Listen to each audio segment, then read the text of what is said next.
Welcome to InTheVortex.Party, your live virtual hot seat podcast for manifestation masters looking to milk reality for everything it's worth. I'm your host, Nick Bro, and I'm here to help you find out where the law of attraction is going wrong so you can get it right. If you'd like to join in our next live call, register at http://InTheVortex.Party. So welcome to tonight's InTheVortex.Party call. This is call number 8. The topic for tonight's call is, there is no topic. I've been busy today just getting ready for some speaking engagements this week. So I decided to make tonight's call focused on, whatever questions you guys have. So we'll just kind of open up the floor to chat about whatever you guys want to chat about. So we'll see where the energy of the night takes us. As per usual, I ask that you keep your microphones muted unless you're part of the question or the discussion, just to avoid any unnecessary background noise. And with that being said, let's just go ahead and get started. So anybody want to throw up their hand first, or anybody have any topics they want to talk about?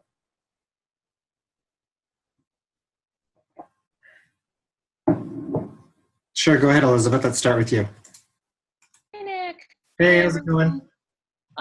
I have a question about, my situation is that I was trying to be employed. And through talking with you, we decided that I was going to stay off the topic and I was just going to try and chill out. The plan was to completely stay off the topic and just do the things that I like and have that energy. And during that time, during the past couple of weeks, there's a couple of things that came up. Okay. And I'm trying to figure out how to respond to them. So, my issue has to do with finances, trying to get a job. And during this time, my rent was raised and a channel of income that I was really counting on actually fell out. So I guess I'm looking for advice as to how to handle this. Yeah, so that's obviously a very challenging situation to be in. So my first piece of advice or first note is just, try to trust, right? Trust that, the lower the contrast or the harder the contrast, the bigger the bounce up that can happen. But again, I know it's not a fun situation to be in. So what I would do is I would start trying to reach for the next best feeling place. Okay. So, and it's a discussion I have with a lot of my clients who are looking to manifest jobs or out of work, because, they might be here and they know that their ideal career is this, and sometimes it might feel like it's a big jump to make.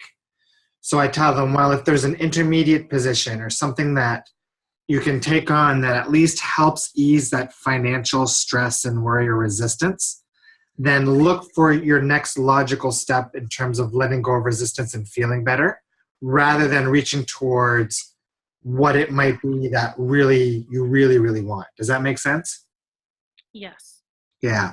And again, when it comes to finances, you want to make sure you're reaching for those feelings of, freedom, feelings of safety, feelings of empowered, so really work on counteracting whatever negative emotions the circumstance is bringing up. Okay. Now I have another question about, so when my rent was raised, when I got that letter, my first reaction, it wasn't a negative reaction. It was actually thinking, oh, my rent was raised. That means that I'm going to have more money. And Awesome. Yeah. And then also, when I got a letter saying that I was basically denied, for this money that I was counting on. At first, I actually did. I started to break down and cry, but right away I had this feeling of, wait a minute, maybe I don't need this money. Maybe the whole reason why this was denied was because I am about to be employed and I actually don't need money to come through this source. So is there, I guess the question is, do you think it's just me trying to put a positive spin on something, or Yeah, I don't I mean, the better you make yourself feel about the situation, the better it's going to be for you. What comes to mind in this discussion is that, whenever I notice that a big manifestation or any manifestation happens in my life, it's always right after I really let go of it. For example, when I applied for the TED Talk, I really wanted to get in on the TED Talk, and they were only picking about 3 or 4 extra spots. So I applied, and then the deadline was something like the 14th. And the 14th came around, and they said that if you were selected, then they would get in touch with you by the 14th. So the 14th came around, and then nothing. The 15th, nothing. The 16th, nothing. And then by the 17th in the morning, I was like, okay, well, there's no way that they would be this late. And I'm just going to assume that I didn't get the gig, and that I'm just a better fit for next year. And literally after I kind of said that to myself in my mind, literally within 2 hours, I received an email telling me that I was selected, right? So when I look back at all these manifestations that I've had, from the big chunks of money to the little things like the TED Talk, they always tend to happen after this letting go moment. And sometimes when you get big enough contrast, you really get to a point where you truly don't know what to do anymore. You really feel like you're at wit's end, and you just totally give up. And sometimes that low level of contrast triggers that level of letting go that allows the manifestations to show up. Does that make sense? Yeah. So the way you're describing like the rent not really affecting you sounds like you're kind of almost at that place where you're just almost completely at a state where you're kind of really giving up. Does that kind of correlate with where you feel like you might be at? I'm just tired of being anxious and being worried about the situation, to the point where it's like I just almost like I just don't even care anymore. Yeah. But I still have just a little bit of anxiety. I noticed that. Yeah. So what I would do is I would just keep doing whatever morning practice you're doing, keep doing whatever you're doing to help diminish the anxiety and stay off the topic, and just remind yourself that your inner being has you on this path because there's a purpose behind it, right? And even though you don't know what that purpose is now, you'll get to a point in your life, maybe 3 months down the road, maybe 3 years down the road, where you'll look back and you'll say, now I know why I had to go through that experience. Okay. And I know that's not the kind of answer that's going to kind of fix the problem for you tomorrow.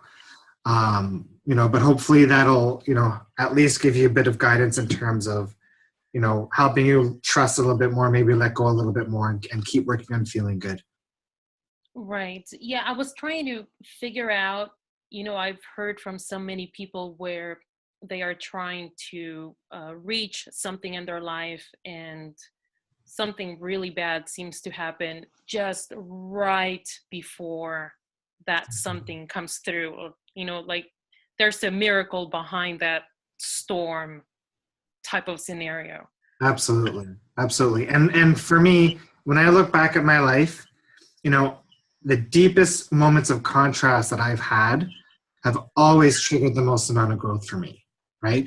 And I never would have achieved the level of success if I have if I hadn't gone through difficult contrasting situations. Right. Yeah.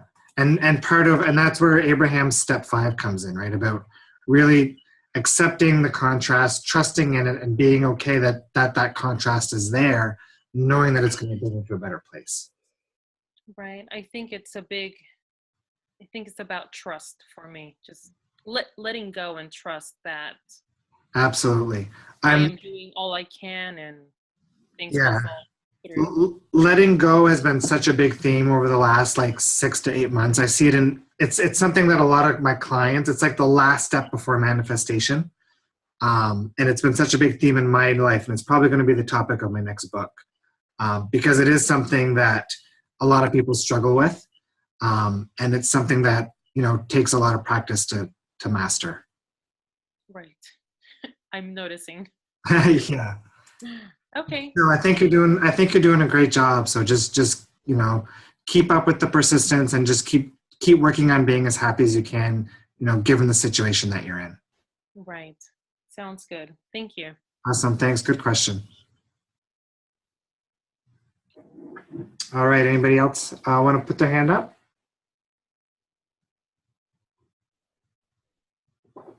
Yeah, go ahead, Ken. Oh, I got you unmuted. Hang on. There you go. Oh, thank you. Hey, everybody. Hey, Nick. We were talking yesterday about, like lower back pain and how it's connected to abundance and stuff. And as a massage therapist, like I always think like physically, and as a massage therapist, I'm also like bent over a lot working. So I guess my question has to do with like how much is physical and how much is energetic, or does it even matter? Is it like a chicken or egg kind of thing? Yeah, I think, I believe that everything is a manifestation, right? Everything from a stub toe to a wrong number phone call to, I don't know, pretty much anything, right? I think everything that we experience is a vibrational match to what we're tuning into. So that would have to include anything at a physical level, right? There was a few years ago, probably about 2 or 3 years ago now, my girlfriend went through a period where she kept stubbing her big toe. I think she stubbed her big toe about 3 times in 2 months, like really badly. And, we did some digging work and we realized, I asked her, how does stubbing your toe make you feel? And she said, well, it makes me feel like I can't do what I want. I can't work out now. I can't go for a run. And that emotion of I can't do what I want also correlated with other aspects of her life. Right? I believe that, and this is just a personal belief, that the universe is trying to reflect to you in outer world circumstances what's in your attraction point. And at a certain level, you can ignore what's going on in your outer world. And eventually the universe goes, okay, well, you're not going to listen to me out here. Let's get into the physical, because you can't always ignore the physical. Right? And that's just my personal take on maybe, why it happens, things happen the way it happens. But I do believe that everything physical is a manifestation. Thanks. That makes sense. Yeah, that answers your question? Yeah. And Yeah. I think kind of along the lines of what I was thinking too, but sometimes, it's like not yet articulated by you, but you reflect it back with someone else and then the words Totally. come. Yeah. Totally. Yeah, I get that. Yeah. Awesome. Good question. Thanks. Thanks. All right. Anybody else have any calls or questions? Yeah, go ahead, Nick. So with the example of your girlfriend, are you saying that essentially she wanted that stuff? She wanted not to be able to work out. She wanted... Not that she wanted it, but she had circumstances. So she was carrying with her in her emotional baggage this emotion of I can't do what I want, right? So it was being reflected back to her maybe in her work situation, maybe in her financial situation, and then in her physical situation, right? So it was the universe saying, okay, well, you've got this emotion of I can't do what I want, so your reality is going to reflect that emotion back to you in its circumstances. Okay. Does that answer your question? Does that make sense? Yeah, it does. Just some clarification. Thank you. Perfect. Awesome. Yeah, good question. Go ahead, Megan. Well, I guess kind of continuing with that. So you're saying that there's never a just purely physical component to it. Like he was saying that he's a massage therapist and like I'm a pastry chef. And so I'm at times constantly hunched over also, like all day long. If I'm in pain at the end of the day or my feet hurt at the end of the day, just because of just my job that I love doing. Are you saying that if I'm in pain, then is there something that I'm manifesting that is bad about that? I don't like the term bad, because nothing is really good or bad, right? I believe that there's no such thing as just something happening for no reason, right? Right. I think that everything we tune into is a manifestation. So The book, when it comes to physical symptoms that I use the most, I've talked about this before, is Everett Rose's Metaphysical Anatomy. And I would say it's at a minimum 95% accurate. And it's extremely specific. Sometimes right in the first paragraph, clients are floored when I read them what it says, right? So if something like knee cancer is a physical manifestation, then why wouldn't something like a stubbed toe be? Right. So my take is that everything physical is a manifestation. But a stubbed toe, like she's running into something accidentally, like something's getting in her way that shouldn't be. Like something, the universe is jumping in front of her, or however you want to say it. Something is trying to get her attention. Whereas if you're doing something that you love doing all day long is causing you pain, it seems like there's some other message there. I guess I'm trying to understand the distinction between the two. Yeah. So there's some form of resistance there. Yeah. So it's about be paying attention to that pain more. If it's chronic, I would say yes. Yeah. So you can ask, how does this pain make me feel? Right? Does it make me feel like I can't do what I want? Does it make me feel powerless? Right. We could look up in the book here and I can read it to you if you want to see what, foot pain or something sounds like. Yeah, like I have constant migraines, and sometimes they're constant every day, and there are other times when I don't have them at all. Yeah. And I don't know, and I don't really know what triggers them. Yeah. So migraines, it's not so much a problem for me anymore, but at one point I would say about 25 to 30% of my clients that were coming in for their first sessions had migraines. Yeah. It was around the fear of the session, right? We would often spend part of that first session tapping out the fear of, this is scary, tapping, I don't know what to expect, and then their migraines would go away.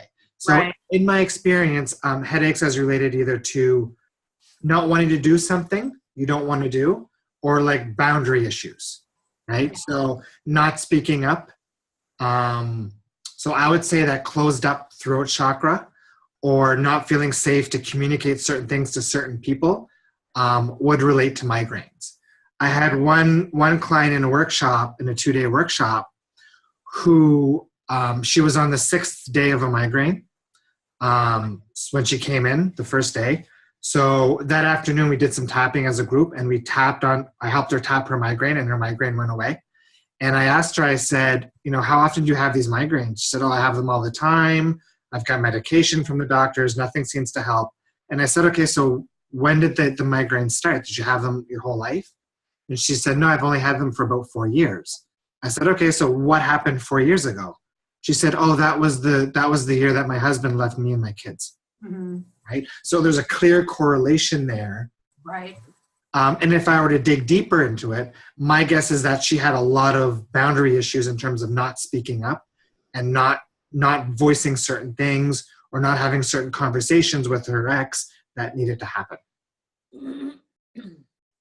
Okay. Does that make sense? Yeah. And with a lot of my clients, when we look at physical symptoms, one of the first questions I ask is, when did that start and what was going on at that time in your life? Right. Right. In my book, I talk about one of my clients who had severe chronic pain every day from fibromyalgia. Right. And started 3 years prior when her son had to have a pacemaker put in. Right. And as soon as we dealt with the emotions, I think it took about 3 sessions around the helplessness around what her son had to go through, even though he was okay. Once we dealt with those emotions, the problem went away and the pain went away too. Yeah. Yeah. I've had them since I was probably 10. Migraines? Yeah. And my guess is,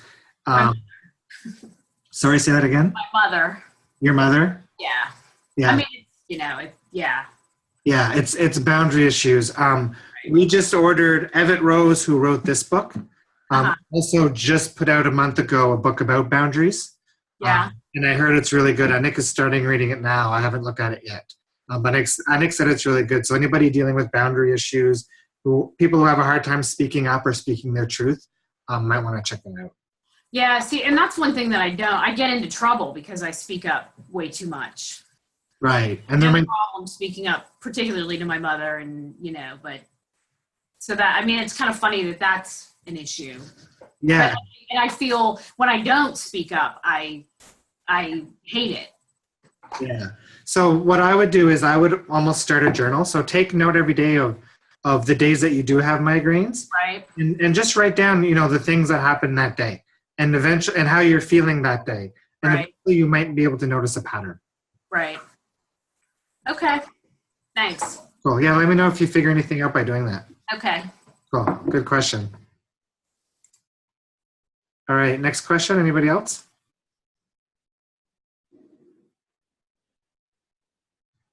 No? Got a quiet bunch tonight? Hi, can you help? Can you hear me? Yeah, go ahead, CG. I'm sorry, the camera is not working anymore. I don't know why, but whatever. So yes, I have a question to ask you regarding the tapping exercise, the emotional freedom technique that you talked to us about. Yeah. And I was wondering if you could maybe help me out to find the first sentence so I can do it on my own. And especially regarding, I would say the subject being money. I was hearing, listening Elizabeth, and there was a lot of common situation with what she's going through. Yeah. And me. So I know that, the lack of money is taking away a lot of, my moments of happiness and being with my friends and being able to go out with them and just be like, relieved and give myself some soothing, time. And apparently, I guess I've been working on that for the past 9 months and things are getting worse and not even for the best. Yeah, so the simplest way you could try tapping for yourself, Yeah. I would skip the setup point. So go online, find a chart of the EFT tapping points. I did already. Yeah, I did. It should be eyebrows, side of the eye, under the nose, chin, collarbone, under the arm, top of the head. And instead of trying to figure out all the statements you need to say and figure out how to do it, all I would say is try to figure out what feeling you feel is at the surface the most, right? So it might be, I don't know, powerlessness, or I can't do what I want, or fear. And instead of getting into the wording that I would use with clients, just use the word "that feeling." So just try tapping and going and don't do this on the call, please, because I don't want to trigger a bunch of people. No, I understand. But just tap and just say that feeling, right? That feeling. And you could say, that feeling in my stomach or wherever you feel it.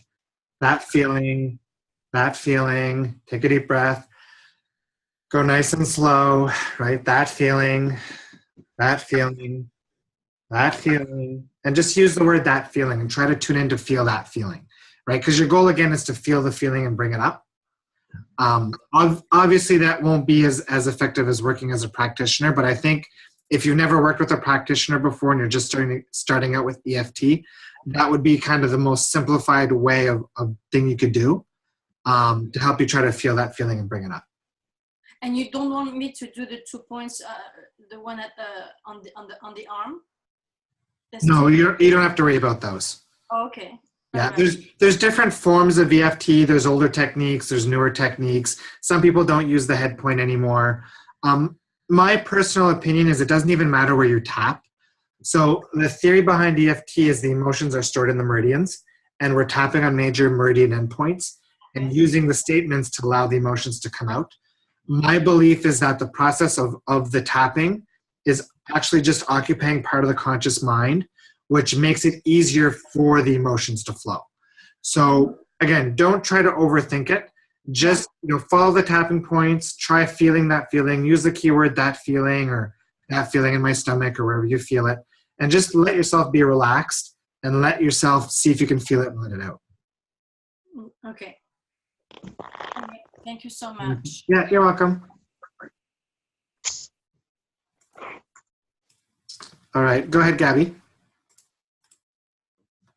I got you unmuted. Oh, go ahead. Oh, okay. Yeah. Okay, thanks. I want to ask something, I think, about making decisions, learning to make decisions, because that's something that's always been really hard for me, to make decisions. Yeah, so Especially when there's lots of different options, I get really overwhelmed or confused very easily. Yep. And I want to learn to make decisions more from my feeling okay. or intuition rather than, it feels like my head sometimes goes, because there's too much. And then I go back to not knowing what I want, and in my work and here and there, too many options. Yeah. Is that something, obviously that's a feeling as well. Someone said to me recently, it's a personality type that you get easily overwhelmed or. Yeah, I mean, I would say, so there's two things that come to mind, which I think are slightly different topics. One being clarity and one being decision-making. Okay. Like Abraham says, you can't make a wrong decision because no matter what decision you make, you're still going to be on whatever path you're on vibrationally. So what I would say to you is right now, can you think of a certain circumstance in your life that you're having a hard time making a decision on? Yeah, like in my work, right? I have all these different options in a way. I have the voiceover, the acting, and then I have the spiritual side. And I know I want to have a balance of both a little bit. Okay, But then exactly fine. Oh yeah, where are you? But then exactly finding, what it is that's me and not. I don't know. It feels like I'm searching for a path, Yeah. and I'm circling around when actually I think it's already there somewhere. I don't know. Yeah. So in terms of the option, so let's say in your career you've got like option A, B, or C, right? And let's say today you made a decision. I'm going with option B. Mm-hmm. Okay. What would be the worst thing about that? Yeah, maybe I'm afraid that what if it's not the right path? What if I'm not happy there? What if I miss out on other things or something like that? So do you think there is a right or a wrong path?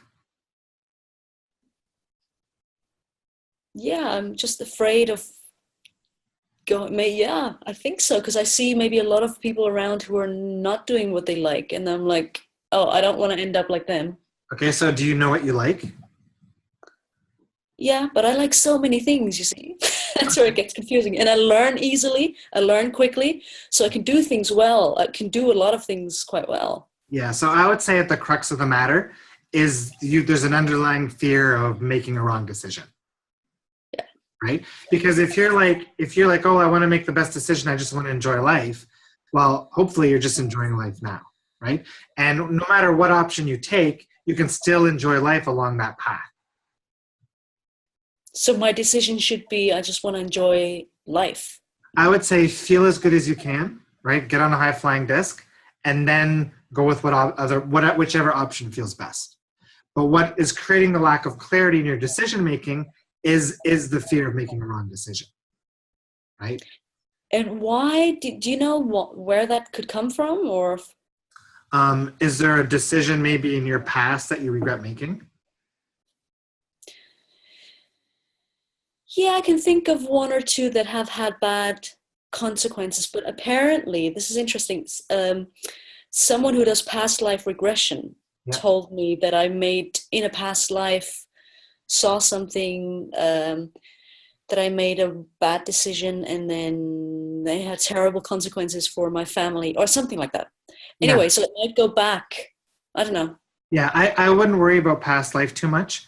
But what I would do is I would deal with this belief that you made the wrong decision for those decisions that you regret, right? Because even though if part of your conscious mind believes that that was a bad decision, you don't know that because you didn't walk the other path, right? So even though that seemingly bad decision might have caused a bunch of contrast, but that contrast that it caused might have led you or might be leading you to an even better place. You follow what I'm saying a little bit there? Yeah, because that's actually what happened with my last so-called bad decision that I thought I made, where something really terrible happened, but now afterwards, and it was really hard, and now I'm seeing how it actually made everything better.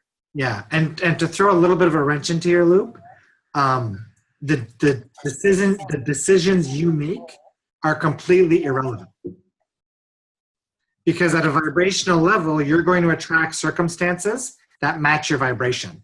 So it doesn't matter if you pick A, B, or C, you're still going to live out the experience that matches your vibration.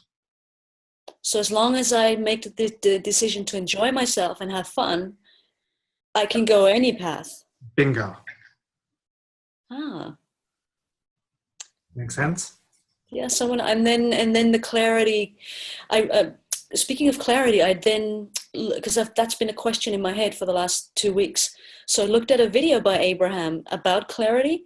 Yeah. And Esther says that, or Abraham said, that you shouldn't look for clarity as your goal, that clarity is a result of you feeling good. So clarity comes to you. Absolutely. And then you looking for it. I would say clarity is your natural state, same as joy, right? The only time clarity is not present is when there's resistance mucking up the clarity. That resistance being fear, doubt, uncertainty, etc.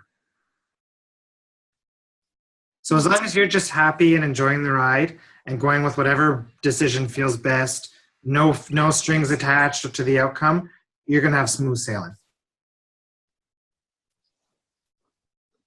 Okay.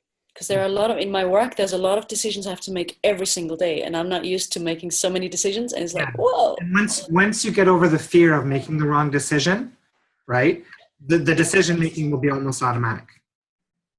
Yeah, because I want it to come from, not from my head, but kind of instinct, like an instant kind of like, yeah, this feels good. Yeah, and it's the fears that are putting you in your head. Yeah. Make sense? So how can I learn to make the decisions then from my gut rather than on intuition? Don't try, right? Just work on feeling good. That's your only job, is work on feeling good. Okay. You keep saying that, so I should start focusing on that. Okay. Thank you, Nick. Yeah, good question. Go ahead, Carolyn. Hey guys, hey Nick. Hey. Well, speaking of clarity, I was wondering if you could give me more clarity on the fear of letting go, like what you see in your own life and your client's life. Why is it that we're so afraid to let go?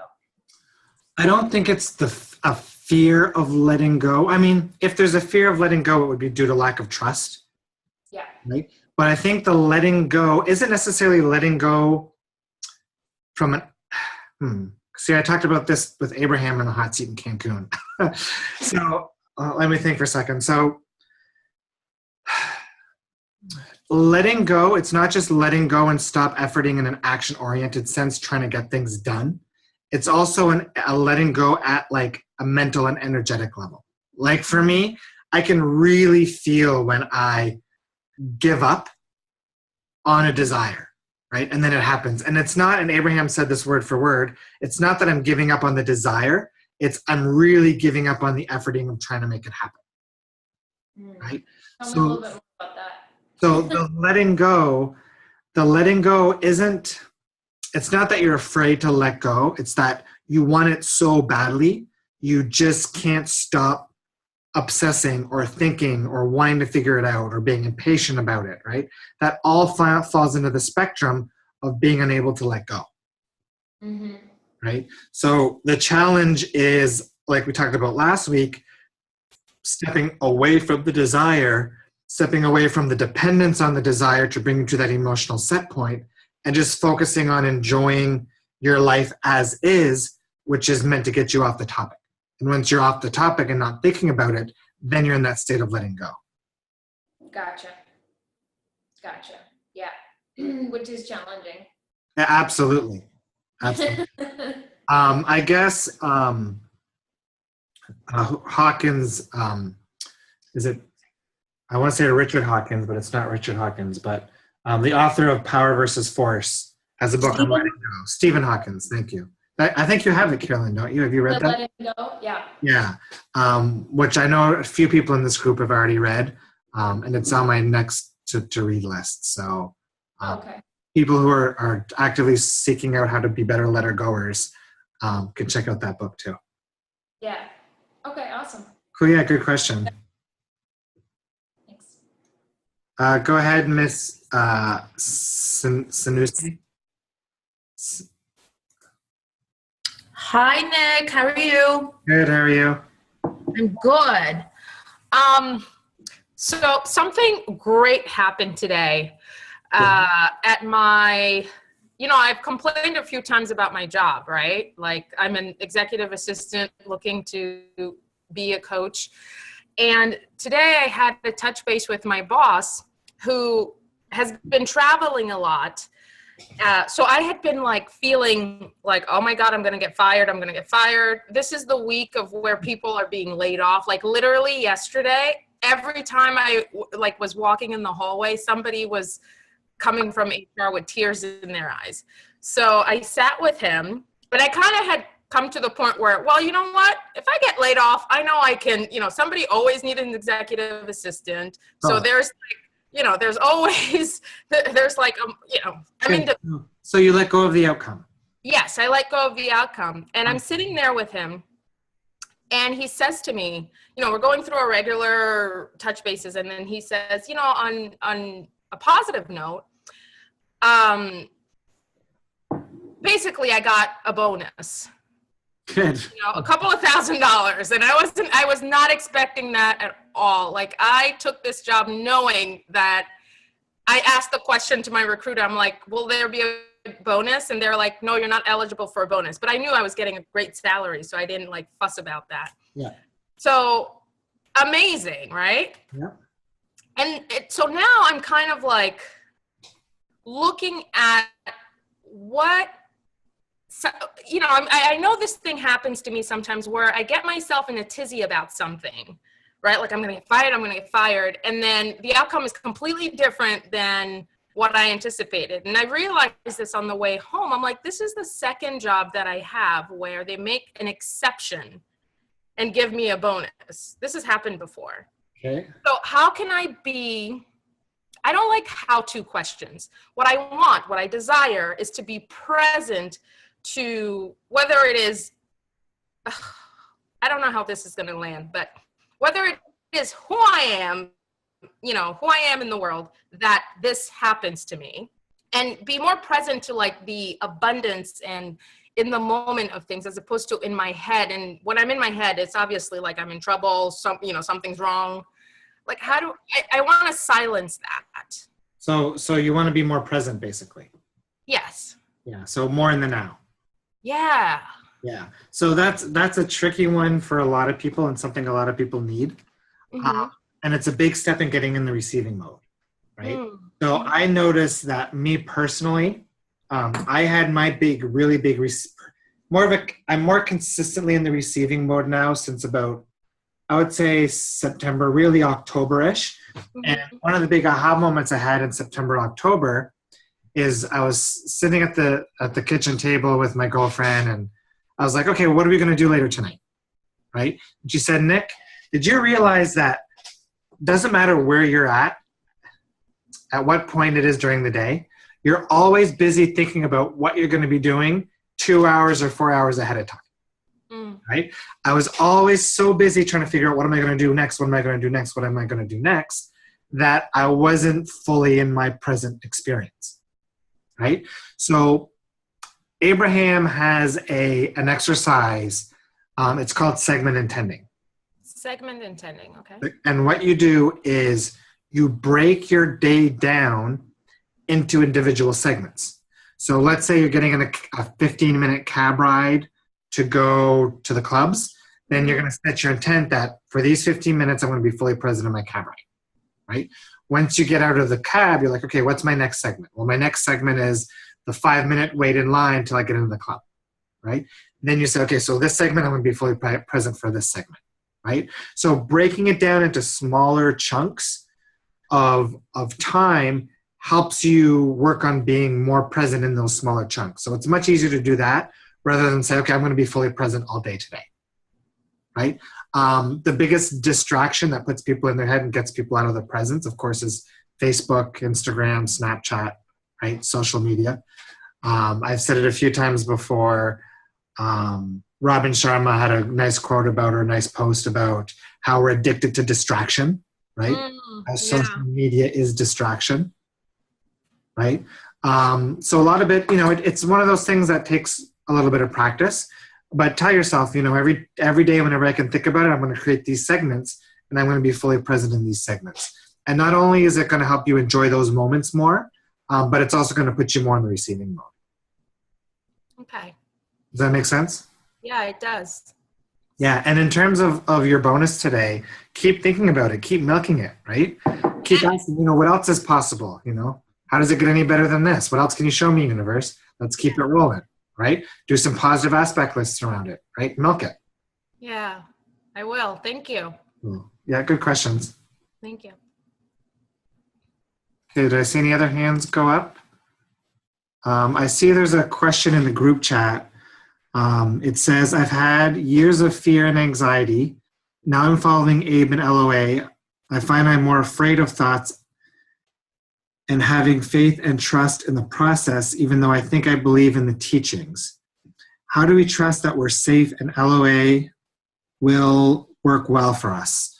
So learning to trust in something like the law of attraction, I could sit here and give you, story after story after story about my personal experiences, but until you literally start experiencing it for yourself, experience is the only way you're going to really start to build trust. So I tell people, well, at the core of law of attraction, it's about working on being happy, right? Joy is the key. So worst case, you'll be a happier person. Best case, you'll be happier and you'll start to see the results of your law of attraction practice in place. So that's kind of my take on that. In terms of things like fear and anxiety, for fear, you want to work on those root emotional causes.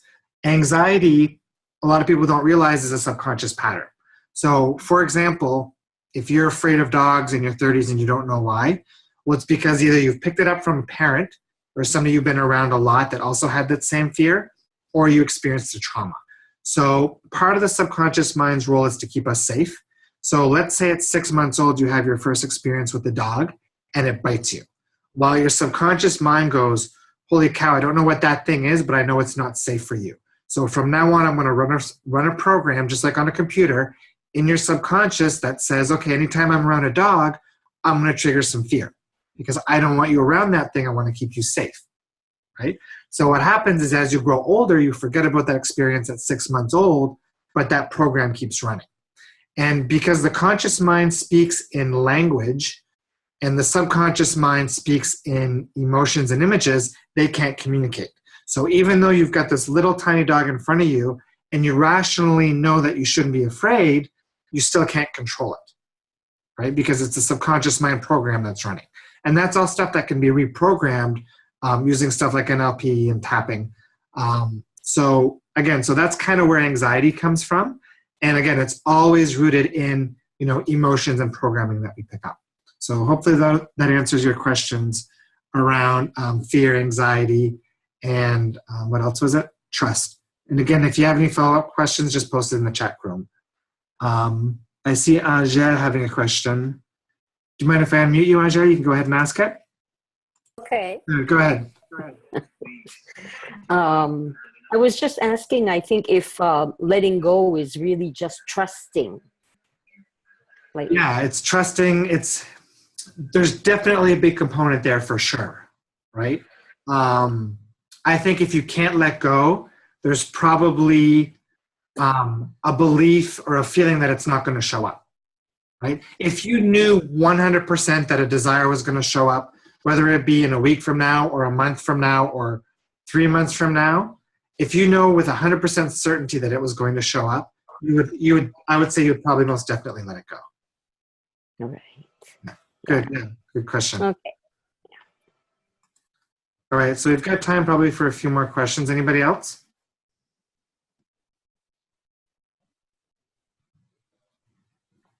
Go ahead, Gabby. You're unmuting me. If no one else is asking a question, I'd like to follow up on the anxiety question. Yeah. Because I've always sort of had that on and off in my life a little bit. Yeah. And in the last 2 years, it's sort of come up more, or in the last year, I think, in the last couple of months, it's come up more strongly again from time to time. Yeah. That when I'm not, because my work, sometimes I have really good phases where I get good jobs and then it kind of dies down again and I get really worried and really stressed and then financially as well. And then I get anxious and I wake up in the morning, just like early in the morning, and my mind starts thinking and then I get anxious, right? These feelings that you said. So the way to, and I feel it's around safety, not feeling safe. Could be, yeah. It would be the fears around not enough money, not being able to find a job, those types of things. Yeah. So, but the way to, because I feel myself when I'm really calm, when everything is, when I do work and when everything is working well. But then it always keeps coming back, and then it keeps like in my life as well. That's the one thing I know I need to change in my work, that I want to create more consistency, right? Yeah, and I would say that you're saying that the work dips and then the anxiety kind of surfaces, right? Yeah. But my guess is vibrationally, they probably start to happen around the same time, or even you start to stress. You might have a little bit of a trigger one day about money. Like from a logistical standpoint, it probably feels like it dips and then the fears come up. But my guess is something small causes the fears to start to trickle up, and then the dip happens. Oh. You see, you know what I mean? So maybe like for you, you get this, like if you were a coach, and let's say you never used to having clients cancel, and all of a sudden a client cancels on you. Well, maybe you might go really into this momentum of, oh my gosh, why did he cancel? Did I do something wrong? And start overthinking it and create a whole bunch of momentum around the client canceling, which then creates more of that momentum with other clients. Oh, that could make sense. So it could be one very small trigger that you're allowing to create, turn into a big mountain, which then manifests more of that unwanted circumstance. So I would be careful from that. That's true, actually. That sounds true, that I sometimes have little things. Sometimes I have phases where I'm fine, but then little things can sometimes really... Yeah. And I think the term that Abraham would use is don't be a sloppy thinker, right? So when little things happen, don't let them create that wobble for you that's going to pull you down on the scale and create negative momentum. Yeah, I have noticed that through the law of attraction, that I've been able to get myself back into feeling okay much quicker. Mm-hmm. Than I used to. Like in the past, it was like these dips were longer and they were a lot more intense, and I'm like, no. Absolutely, and that's one of the key reasons that when I work with clients, it's on a 2 to 3 month basis, because I want to make sure that not only are you clearing your junk, but you're also maintaining that momentum and being accountable to me with where you're at vibrationally. So to get rid of that once and for all, is it about consistency, basically? And is it about thinking and reprogramming in a way? I mean, it's a lot of different things. I tell people that if you really want to be a manifestational master, you need to look at your LOA practice in the same way a professional bodybuilder would look at their fitness routine and their eating regimen, right? You've got to work every day at your emotions. You got to focus on feeling good. You got to focus on what you want. And it might sound like a lot of work. And for some people it is for the first, maybe 6 or 8 weeks, but it becomes habitual, right? So if you've spent the last 40 years with the glass half empty mentality, right, focusing on all the negative, it's going to take a lot more work to shift to focusing on the positive than if you've been focusing on a glass half full mentality for the last 20 years. Right? So everybody's at a different vibrational set point.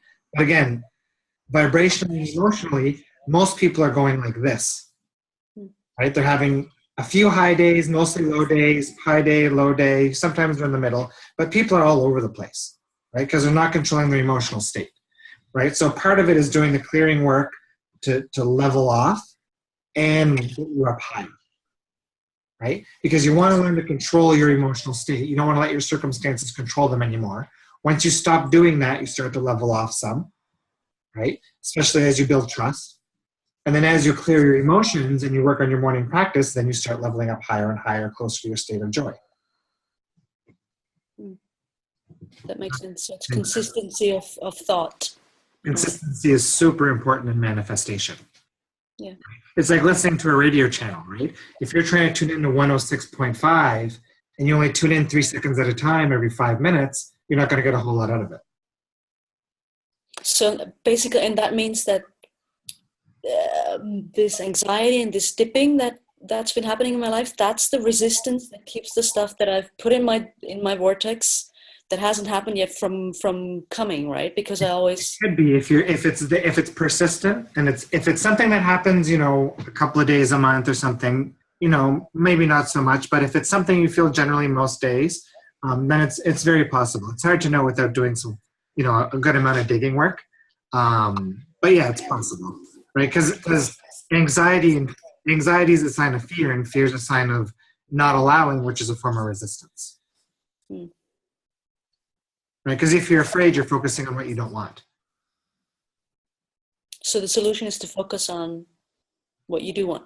Yeah, I would say the longer term solution is really to empty out the fears. So do the emotional clearing work so the fears aren't there anymore. And then you're not going to tune into them automatically anyways.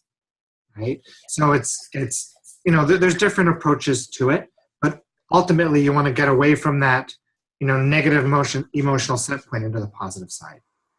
And that's through tapping. That's how I work with my clients, is through the tapping. Again, not everybody can work with me or with somebody who can help them through that process. So other things you could do is get ahead of it in the morning by doing your journaling work and working on feeling good. Okay. Does that help? Yeah, it does, obviously. Yeah, thank you. Good, you're welcome. So Michelle is asking, what's the emotional clearing work that you mentioned? That is the tapping, that's the EFT. We talked about it a little bit last week, and I talked about it with somebody earlier in the call, where you're using those tapping points, right, to work on feeling the emotions and letting them out. There's a video on my website on InTheVortex.Party. It's a TED Talk, and it explains basically, using an analogy I call the inner inbox, how the emotions over the course of our life get stored up in our body and what happens when we start clearing them, which is the focus point of my work. So when I work with a client, now it's typically about a 3-month process. And over that 3-month process, I would say 80% of the work, most of the sessions, is mental and emotional clearing work. Cool. Any more questions? We've got about, 10 more minutes left.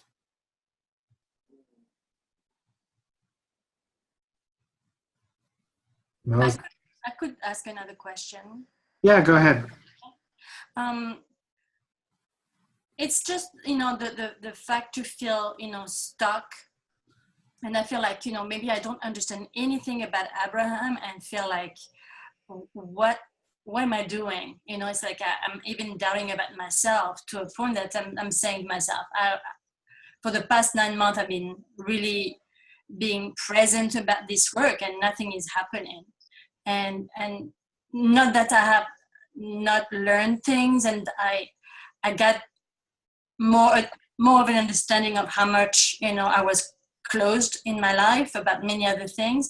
However, this process is taking so long that it's somehow very, I don't know what is the word, overwhelming. The big thing that comes to mind is, are you doing the process to feel good, or are you doing the process so that you'll manifest changes that will allow you to feel good?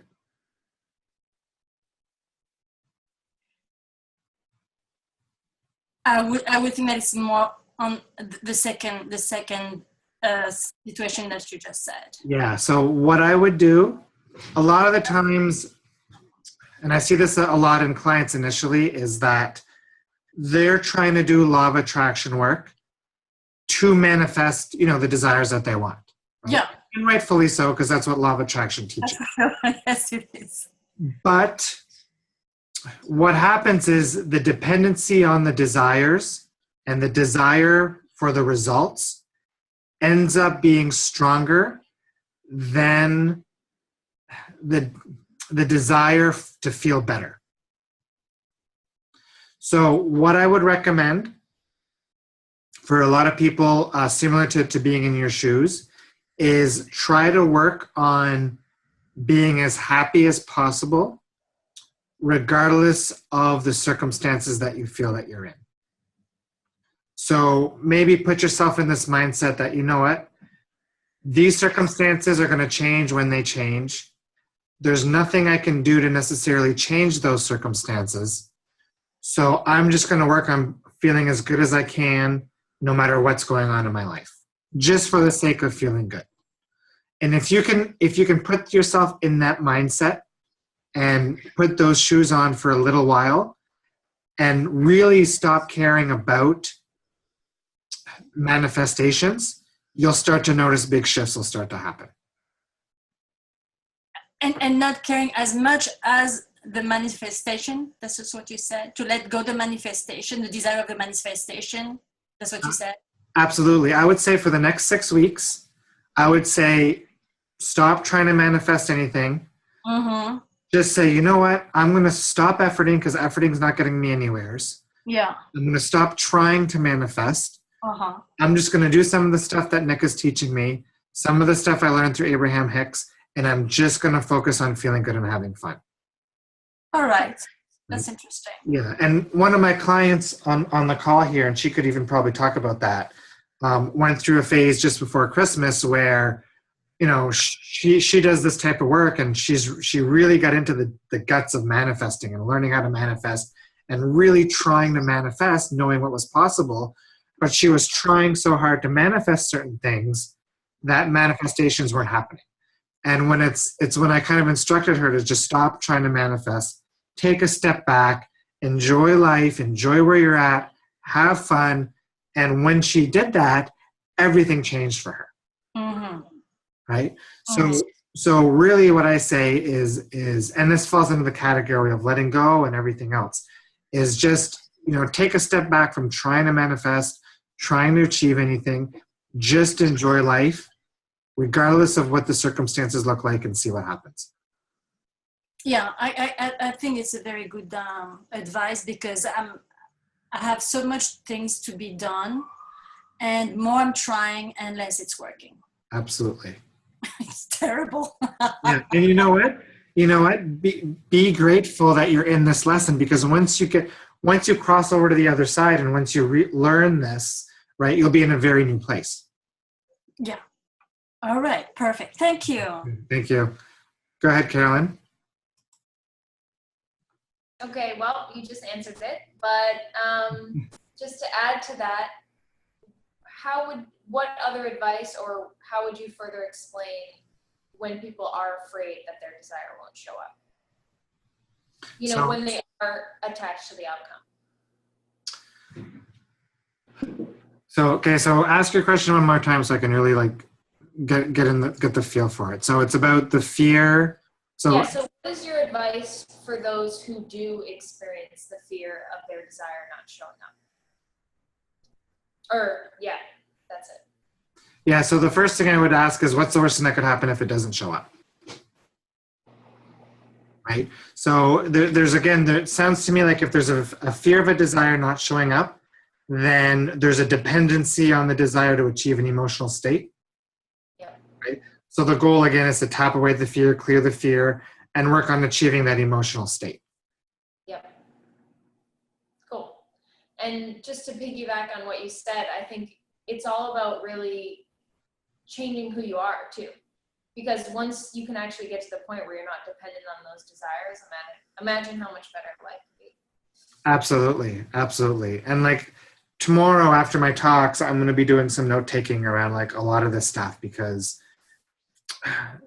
there's so many people aren't enjoying life because they're too busy chasing desires, right? Yeah. I see it a lot in entrepreneurs, right? People are trying to be coaches, right? They're setting these goals, and 80% or 95% of their waking time is focused on their business and on the goals they want to meet and how they're going to solve problems and blah, blah, blah, blah, blah, blah, blah, to the point where they're spending very little time living the life that's in front of them.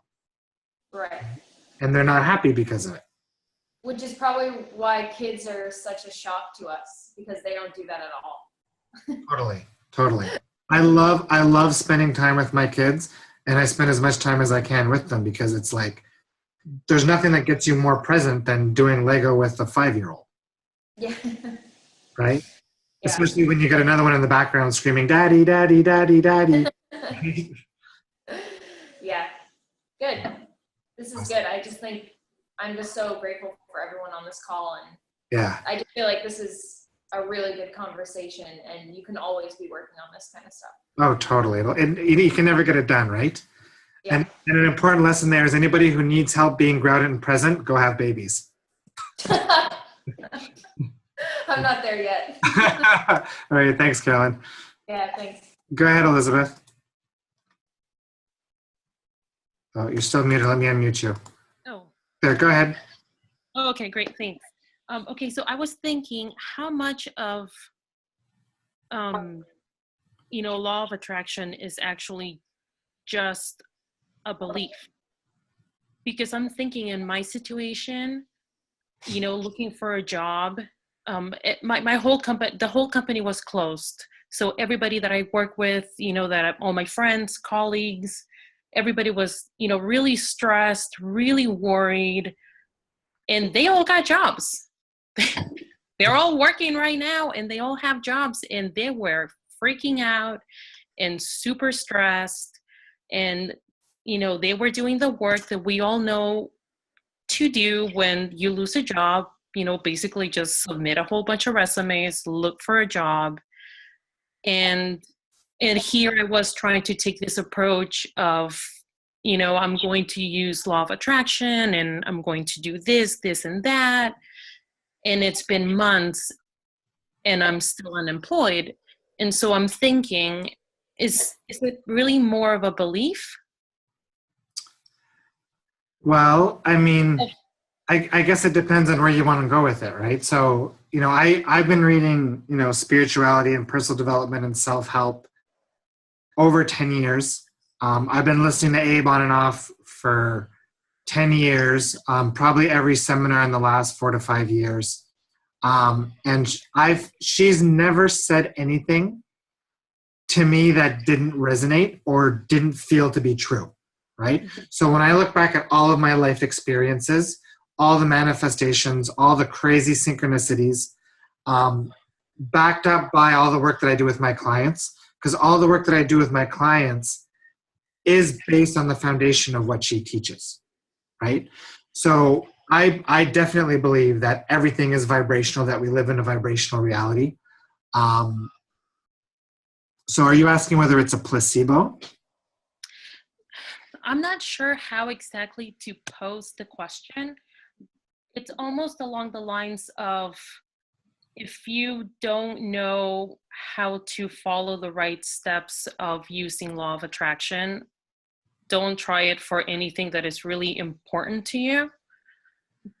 Because there's also that belief of, everybody, most of us grew up with the idea that just, as an example for jobs, if you're looking for a job, the thing to do, most people worry, they stress, and they will talk to all their friends, submit resumes, look for work, and that's, through action. We know how to get the next job through action, I suppose is what I'm saying, not by chilling out and trusting and having fun, which is great. I love it. Don't get me wrong. I mean, I love it. And I do want to be happy just for the sake of being happy, because that's what feels great. But at the same time, I think it's, it's, again, maybe I have been operating from, worrying. Worry is really what gets me what I need, not chilling out. And so I wonder how much of that is a belief. The belief that worry gets you what you need? Yes. Yeah, and it's possible. It's like working hard, right? So for me, my life, there's a clear defining moment in my life, which is 2012, where, I consider pre-2012 my old life, and post-2012, my current or my new life. And pre-2012, it was very male energy driven, right? I was working 50-hour weeks in startups, tons of overtime. Everything was effort. And yeah, eventually I got $1 million payout, and, I achieved big things. But since then, since operating more out of the female energy, law of attraction, allowing way of doing things, I would say I've manifested more, and I've manifested with so much more ease. Right? But would you say that was in part because you became, just like with anything else, you just got good at it? You got to know the whole idea behind it, the whole process. You you sort of tested the whole thing out and you got to learn the process. So I think what I'm saying is, like I said, if you are new to this, so maybe you should not use it on something that really matters. So basically what you're asking is how easy can it be, right? How much work is involved to really start getting big results? Is that how do I change my habit of doing things? Yeah, I would say I would give the exact same advice I just gave CG, which was like really like, I get the impression that when desires aren't showing up, it's because we're really attached to them or we really feel like we need them. And it could be because that you're afraid that if it doesn't show up, bad things are going to happen. It could be that you feel like there's some part of you missing without that desire. And it just could be something you've been longing for a long time. And I think that as long as you're longing or obsessing for a desire, it makes it much harder to manifest. Now, I won't say it can't manifest. And it's like that train analogy where, the more resistance you have, the longer it's going to take. But if you can purely let go and purely get off the topic, as long as your emotions and your beliefs in it are in place, that desire is going to show up, what would feel like instantly. Like when I look at my TED Talk, the example I gave earlier, like literally within hours of me letting go and consciously realizing that I let go, it showed up. Mm-hmm. Right? So it's really around, I think, shifting from this mindset of really living life to achieve these big desires or living life to achieve manifestation seems to be where a lot of us are stuck in, rather than looking at our life and being okay with life the way it is now and doing our best to enjoy the way life is now. Right. I mean, again, if you are just trying to manifest, something that doesn't really matter, it's really easy to let go of another car or a house when you already have a house. It's not something that really matters, but when there's other stuff pending on what you're trying to manifest, like paying your rent and paying your bills. Yeah, there's a lot more. Yeah, there's a lot more vested there, and that's what makes it so much harder to let go. Right. So if you're not a person that can easily let go and trust, which is something that I need to work within myself because I'm really realizing that. Yeah. My advice is A, work on letting go, work on being happy, but B, really, if you feel like taking action helps you feel better, because sometimes taking action is something that will relieve resistance as well, right? So if taking action, like let's say that, you're looking for a 6-figure tech job and your background is in tech, right? And let's say that there's really no tech jobs out there and finances are really tight and they're not feeling good. But let's say you can go work for, a friend at, some kind of manufacturing plant or a wine boutique or a Starbucks, temporarily just to ease resistance and feel better, then that's going to help ease that resistance and allow that job you really want come with a little bit more ease. Does that make sense? Yes. So it's okay to take action.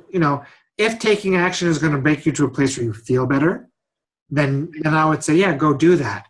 But at the same time, really work on trying to let go of when that desire is going to happen and that outcome that you feel like you really need. Okay. Thank you. Yeah, hopefully that helps. Yes.